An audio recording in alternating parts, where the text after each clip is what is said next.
Hey guys, welcome back to my channel. My name is Kay. Today I'm going to be doing my first ever book haul. So for anyone who might be new here and doesn't know, I, as a rule, do not buy books that I have not already read. I used to. I also used to have 700 books and like 500 of them had not been read, and that's a problem. Then I moved and I got rid of almost all of them and then decided that I was not going to do that anymore. It creates more of a problem than anything else. I have a really great library system.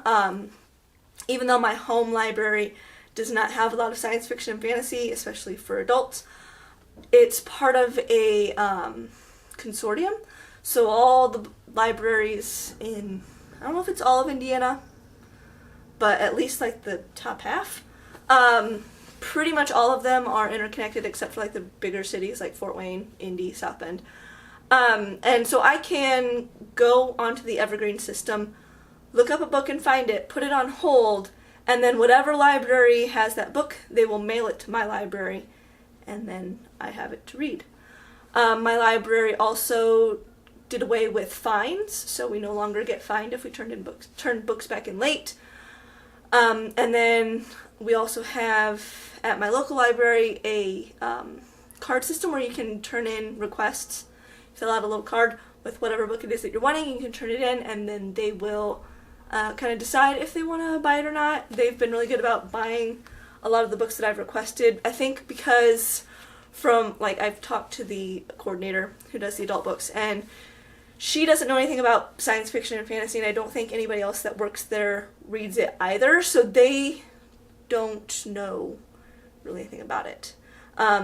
They wouldn't know really what books to buy, what books people would be interested in, what are the big anticipated books that are coming out.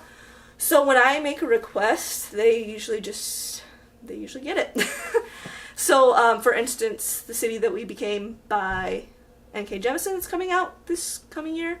I've already turned in the request and they've already ordered it, so as soon as it actually comes out, my library will get a copy, and then I get the book first. So whoever makes the request for the book automatically gets the book first when it comes in. They will put it on hold for you. This usually happens. It didn't happen one time, and it was upsetting, but it was not a big deal. I mean, it was just human error, not a big deal. But anyway, all of that to say that I don't buy books very often.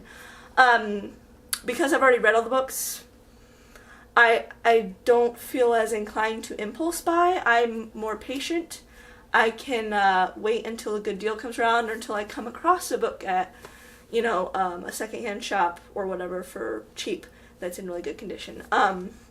So I'm not in such a hurry to buy a book that I will spend $30 on it. I'll just wait till I can find it for $5.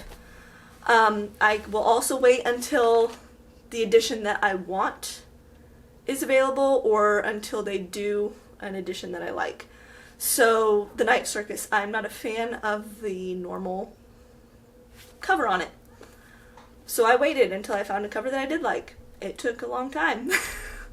And then I found one I liked, and then I found it at the price that I liked, and then I got a copy. So on my shelves there are holes all over the place in series. I've read the whole series, I want the whole series, but I've got to wait until I find the edition that I want, the price that I want, and then I get it. So I don't do hauls too often. But it's Christmas time. I didn't ask for any books for Christmas, but I did buy books for myself. I like to have certain editions of books, and I feel like in the past I've asked for books and then I tend to get the one I don't want. So I just don't ask for books from my family and stuff anymore. I just get them myself. I look for sales, I look for deals, whatever. So these are books that I've bought kind of over the course of the last month.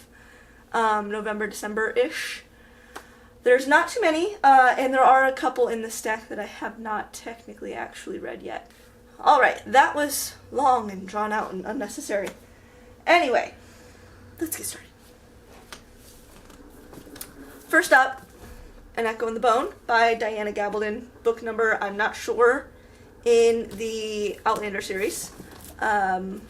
This is to replace another edition. I have the entire series in mass market paperback. I still have them, even as I'm replacing them with trade paperbacks. I'm keeping those as reader copies to take with me places. I'm not as concerned, A, if they get beat up, B, they're not as heavy and as big, so they're easier to transport. When I buy bags, I tend to make sure that I can at least fit a typical trade paperback, but this is like huge, and I would not want to carry this around if I'm going somewhere. So this was just to replace an existing edition, slowly getting all of them in the series. Next, I got Sabriel and To Hold the Bridge, both by Garth Nix. Got them off Amazon for less than $10. I went on a little spending spree on Amazon, and all the books that I had on my wish list that were less than $10, I went ahead and bought, for the most part. So these were also, well, this one in particular was to replace an edition. If you watched my unhaul, which I will link down below, I got rid of the mass market edition of Sabriel, because I think they're ugly. And I had one or two other ones in the series of this edition, so I want them all to match, because that's how I roll. This one I haven't read. It says an Old Kingdom novella and other tales, so I'm sure not all of these, in fact I know not all of these, are set in the same world as the Abortion series, but they go together, and it has the same kind of cover, and hopefully I like it. I mean, if I don't, it's fine, but yeah. So I guess I'm not going to be, I guess I'm not going to explain what the books are about. That's probably wrong, now that I think about it, but I feel like it's too late. Next, I've got Ghostly Echoes and the Dire King by William Ritter. These are books 3 and 4 in the Jacoby series. It's a quartet, so I now have the entire series. I found Jacoby earlier this year for like $5 at a new local bookstore, and was really excited about it. And then I came across Beastly Bones somewhere for cheap as well, and was also excited. So then now I have these. This was a series I read earlier this year, was kind of surprised to enjoy, and decided I wanted to get my own copies. It is YA, so that's a little unusual for me, but they were fun. In the vein of fun books, these are the Immortals trilogy, I think is the name of the trilogy, by Kate Locke. So, God Save the Queen is Dead, and Long Live the Queen. Urban fantasy, they're set in London. Steampunk. I talked about these in another video, I think in my mid-year wrap-up. Or I talked about all the books I read before I was on BookTube kind of thing. I got them at the library, found them at my actual library. Really hideous covers, but a really fun story. And then I found these covers. They are mass market paperback.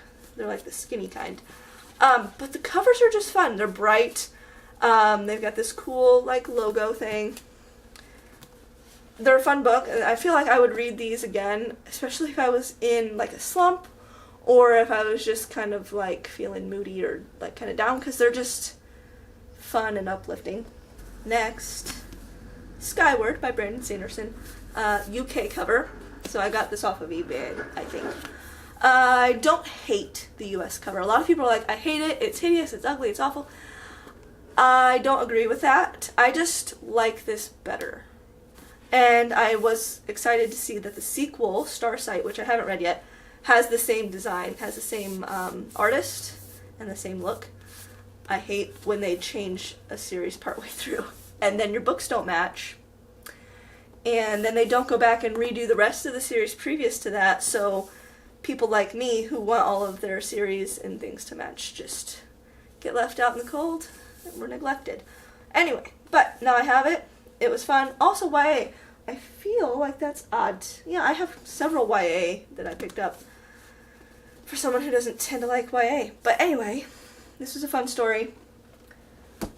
I'm looking forward to getting to book number 2 fairly soon. I don't know if my library has it yet. I might have to ask them to get it, but looking forward to it either way. Next, another Brandon Sanderson, Words of Radiance.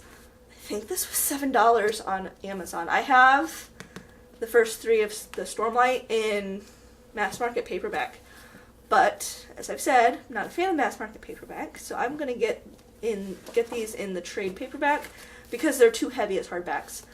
And I saw this on Amazon for $7, brand new, and that seemed like too good of a deal to pass up, so I grabbed it. I still have 1 and 3, so Way of Kings and Oathbringer, as mass market paperbacks. So my collection at the moment looks a little funny up on the shelf. But eventually I'll get the other ones and it'll be fine. I did keep the mass market versions as a reader copy to carry around. So this one will just sit up on my shelf. I'll read it when I'm here at home probably. Maybe. Or maybe I won't. Who knows. Next, Ascender by Jeff Lemire. The only graphic novel that I've gotten recently. This is the sequel series to Descender, but I think this is more like fantasy. It's got the same artist, so you have the same like watercolor style from the first series, which I was really happy about. I haven't read it yet. I'm going to read it today, because today, as I'm filming, is New Year's Eve. It's the last day of the year. So I'm going to sneak this one in at the last second and get it done. This is the only other book in my haul that I haven't read yet. But I'm pretty confident that I'll enjoy it. I really like the Descender series. I felt like the finale was a little weak, but maybe this next series will kind of remedy that. But who knows. Next I have The City of Brass by S.A. Chakraborty. Read this earlier this year, this and its sequel, Kingdom of Copper. Empire of Gold comes out in 2020. Looking forward to reading that. I kind of struggled. I couldn't decide if I wanted this cover, which is the US cover, or the UK cover, because they're both really pretty. I opted for this because it was a bit more readily available. I could just get it off of Amazon rather than having to go to like Book Depository or eBay or something. It was just easier just to get it and be done. So that's what I did. But I like both covers, so it's fine. The last book of my haul is the best. I saved the best for last. I have this gorgeous edition of The Starless Sea by Erin Morgenstern. This is the Waterstones exclusive edition, so I had to go onto their website and buy it. I don't mind the US cover. It's fine enough. It's just not exciting. I don't like the normal UK cover at all. It's very similar to this, but it's got like this silhouette in the background. I don't like it. I don't like it. If I had only those two to choose from, I would have gotten the US edition. But then I came across a picture of this one, and it's much prettier. On the back, it's got the key, and the different, these are like how they do end pages in old books. On the page edges there, you've got the key, the bee, and the sword, which is from the story. And then a fun thing was that each one from Waterstones was a different color. So you can either get this dark blue, which is what I got, or there's a lighter blue that matches like this light blue on the front, or there was a pink one that matches kind of this pink here. And you didn't know what you were going to get. It was just randomly shipped out. I didn't know that when I bought it, but when I found out, I don't care. Any of the three colors would have been fine. I would have been happy with. This is probably one of my favorite books ever. I read it when it came out. I had the library get it. I was really excited to be able to get an edition that I really found to be beautiful, because I was able to find one eventually for the Night Circus. And when I really like a story, I want the outside to match how amazing I feel the inside is, and I think that this edition did that. So if you can, I would highly recommend getting the Waterstones edition. It's got that kind of velvety paper for the dust jacket. So that's all the books that I got over the past month or so. I have one more thing I want to talk about. So I did get a couple bookish things for Christmas. My mom's boyfriend got me a map of Middle-earth, so I finally have a map from Lord of the Rings. I will be framing it and hanging it up. I have a sword that was given to me as a gift a while back that's inspired by Lord of the Rings. And then I do have an art print from one of the artists that I follow that's of Galadriel. So I'll probably get those all hung up kind of together and have a little area. But my mom got me coins from Mistborn. I don't know how well you can see them. I might like take a picture of them or something. But these are coins from the story. So Shire Post mints coins, and they do a lot of like licensed coins. So they have ones from Game of Thrones, Lord of the Rings, The Hobbit, Mistborn. I feel like there might be a couple others. And then they do kind of their own coin design sometimes. So they have these ones. I really want to get one. It's a moon, and it's like an actual detailed moon coin in different sizes. You can get it on a necklace and things like that. I do want to get one eventually. But my mom got me this Mistborn set. It is a Final Empire clip, so it's made of copper. That's the little one on the top. And then a Final Empire golden boxing, the one on the bottom, made of brass. So if you've read Mistborn, you know what these are. I love this kind of fandom stuff. I don't necessarily always like the stuff that's very, like, branded. So, like, just a shirt that says Mistborn, or kind of the more obvious stuff. I like kind of in-world fan merchandise stuff. And it came in this little envelope with this wax seal on it. And it's a Lord from the Canton of Finance. It's very cool. I keep it up on my shelf. I will link Shire Post Mint down in my description. They run sales fairly often, I feel like, especially around holiday stuff. I've got my eye on several other of their coin collections. I really want to get some. But yeah, I've actually had these out of the package and held them in my hand, and they are very real. I follow them on Instagram because they post videos of like coin pressing, because they use old coin, like the old presses. So they'll post videos of like squishing metal. I don't know, it's weird and cool. So that's all of the bookish stuff that I got around this Christmas time. I probably won't do another book haul until next Christmas. That's when I tend to kind of indulge and buy myself stuff. So I might make this kind of a yearly thing. But other than that, this is going to be the only book haul for a while. So thanks for sticking around. Comment down below and let me know if you guys got any books, or if you bought yourself any bookish kind of stuff. And I will see you guys next time. Bye!